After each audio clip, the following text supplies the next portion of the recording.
आज ये green town Bagadia में बड़ा एक अफसोसनाक वाक़या पेश आया। शोहर ने अपनी बीवी और 2 बच्चों को मर्डर किया है टोके के वार करके through slit throat by slitting their throats. ये बड़ा एक अंदोहनाक इंसिडेंट था, हमारे लिए बहुत बड़ा चैलेंज था। Immediately I and SDPO township responded to this call और क्राइम सीन को विज़िट करने के बाद वहाँ पे तमाम फॉरेंसिक एविडेंसेस को ऑब्टेन करने के बाद बड़ा दिल खराश वो क्राइम सीन था। उसके बाद ये हमारे लिए चैलेंज था। ऑलरेडी सीएम पंजाब उस्मान खान अहमद खान बुज़दार ने इसका नोटिस लिया। सीसीपी लाहौर सर उमर शेख साहब और डीआईजी ऑपरेशन अशफाक अहमद खान साहब ने हमारी टास्किंग की थी। With in 2 hours human ground intelligence पे हमने इसको बस्ट आउट किया है। सर जी जिसले ये शादी की है ना, ये गल हुई थी, वायदा होया सी कि कोई बुढ़ापे का ना मतलब कि सहारा देगी। उन्हें कहा भी मैं कुछ नहीं करवाया, लेकिन अल्लाह की देन है। जिस टाइम अल्लाह पाक ने दिता बच्चा उम्मीदवारी हुई है, इन्हें ज़ाया करवाता। उस तो बाद फिर इन्हें कहा जी ये बच्चा ज़ाया हो गया है, आगे जड़ा ना मतलब कि वो बच्चा पैदा करांगी मैं। फिर उस तो बाद उम्मीदवारी हुई है तो इन्हें फिर बच्चा ज़ाया करवाता। फिर मैनू कहन लगी जी ये तो बच्चे जड़े है ना कुछ साल खलो के फिर बच्चा पैदा करांगे। अच्छा, उस तो बाद इन्हें कहा जी असी दोवें मिल के मियाँ बीवी ना इत्थे लाहौर दे विच कोई 2 मरले जगह लवांगे जी। उन्हें पैसा जड़ा ना मैं कमा के लिया के उन्होंने दिंदा सी, उन्हें घर का खर्चा चलाना, वो पैसे जड़े बचा के उन्हें एक हुजरे प्लाट ले लिया। उस तो बाद उन्हें मैनू कहा जी हुण जड़ा ना ये तो लै लिया तो हुण इत्थे लाहौर च कोई 2 मरले जगह लवांगे।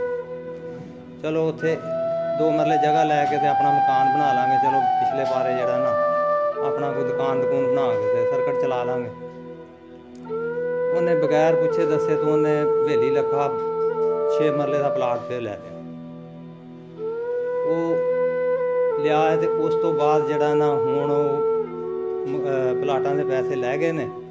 हुण वो मैनू ना यानी कि छड्डना चाहती है। 10-12 दिन तो ना उन्हें एक घर दे विच ना बहाना जिहा बनाया कि मेरा सूट चोरी हो गया। मैं उन्होंने कहा भी जे सूट चोरी होया ना मेरे को तू जो मर्जी ना न्याय लै ला, लेकिन मैं सूट नहीं चोरी किया।